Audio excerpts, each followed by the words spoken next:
Hey everybody, welcome. This is the February 2022 layout update for Southern Alberta Rail's Crowsnest subdivision. I thought it'd be kind of fun to follow an eastbound train from Tunnel 7 up to the east switch at Crowsnest. I'll point out a few things along the way. Up at Crowsnest, I'll show you what major work got done, then we'll follow another train back down the hill. So in January, I was talking about trying to get detailed foreground scenery done between 7 and the Narrows here. As you can see, a bunch of trees have been laid out, about 75 in total, some underbrush laid down, and this is more or less well on its way to being done. Scenery's never done, but I'm going to say this is about 95% of the way there. I included a grove of aspens right along the shores of Michelle Creek here, right at the bottom end of the lower bridge, just to kind of set things off. If you recall in past layout updates, I was talking about using existing trees I had on older portions of the layout in around here. I ended up building some new trees, and the technique I'm using now is a lot better. They look better than the old trees, so I ended up taking all the old aspens out, replacing them with new aspens. In fact, February is a big month just for colorful yellow trees. I ended up building about 250 in February. Did a video on that if you guys are interested, and if you want to tackle your own trees, it's pretty straightforward and it's a pile of fun to build these things. So I'll put a link at the end. You guys can go at it if you see fit. I got the last little bit of ballasting done right at the base of the cliff here. Originally this was going to be the site of a slide detector fence. I ended up mocking one up and putting it in place, and I didn't like how it looked, so I got rid of it, finished the scene off. There will be slide detector fences included on the layout. It'll be along the shores of Crowsnest Lake a little further to the east. Of course, in this area is also the dreaded telepost. I readdressed that, repainted it, faded it out at the top with an airbrush, redid the tree line, and I know you're never going to hide this thing, but I think it's a lot better now and I can now live with it. If you watched the January update, you know that I was doing the foreground work between the upper part of the Narrows and tunnel number 6. So in essence, this entire area between tunnel 6 and tunnel 7 is done to that 95% completion level. If you want to know the stats on this, this is basically a 15-foot long shadow box. It's about 10 to 12 inches wide, varies of course. In that area there are 965 trees, 875 fir and another 90 aspen. So we're looking at just over 64 trees per linear foot.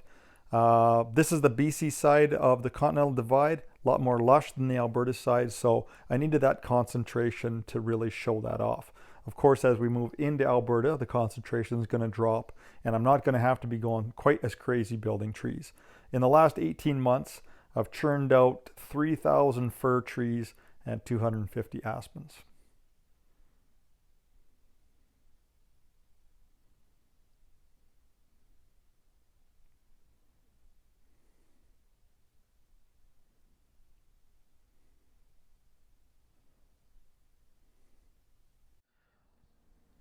We'll swing to the right here from the Tunnel 6 area, past the Scenic Divider, and this is now the Crowsnest area. This is the Summit Lake in the foreground here.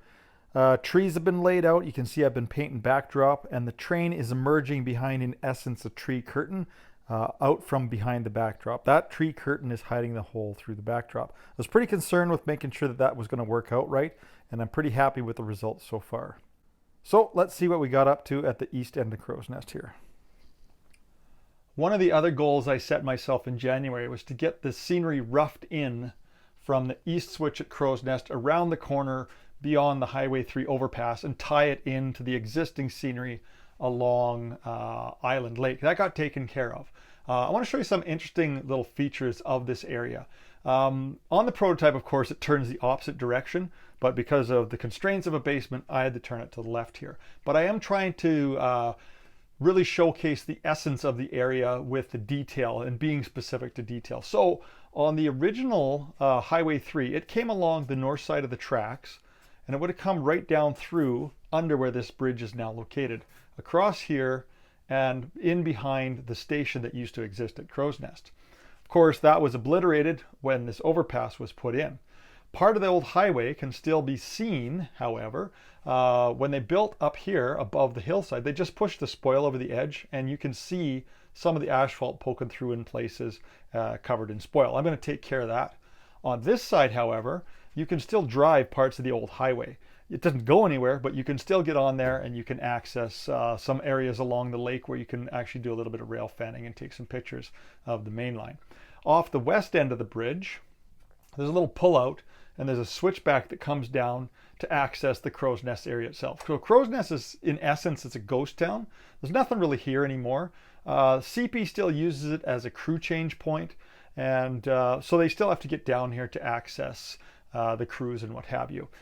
There is a snowmobile lodge. It used to be called Inn on the Border. I'm not sure what it's called now, that you can still stay at and have stayed at. It's a pretty cool place to stay. So of course they need access. So come down the little switchback, cross the tracks, and that would be off in this direction.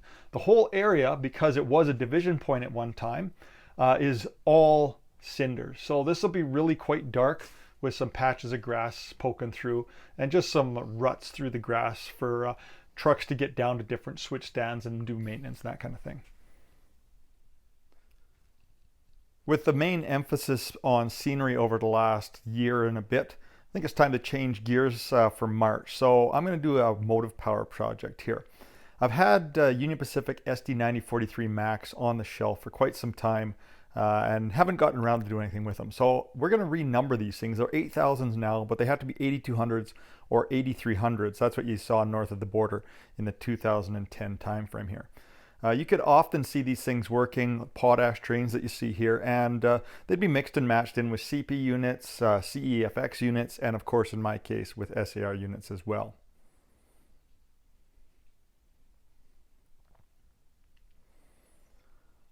So the potash train that these guys are dragging west, this is loaded potash out of Saskatoon.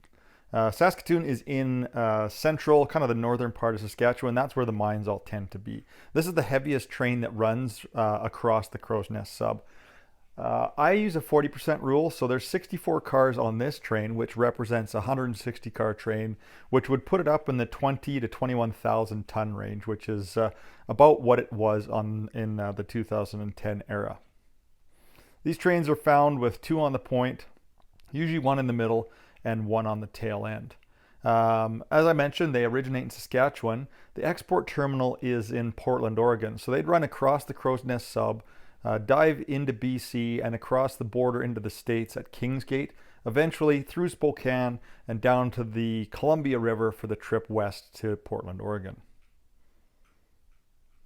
So hoping that op sessions are going to kick off here real quick. So not only am I going to take care of these UP units in March, I'm also going to refurbish the fleet, take all my locomotives apart, give them a nice tune-up, and we're going to be ready to rock and roll for op sessions here coming up quick. So anyway, thanks so much for watching, you guys. If you dig the video, by all means, hit the like button, subscribe if you feel up to it, or even join the channel for some extra stuff that I'm offering to my members. Don't forget, if you're interested in that tree video, link coming up on the right-hand side here. Thanks so much for watching, everybody. We'll see you next time.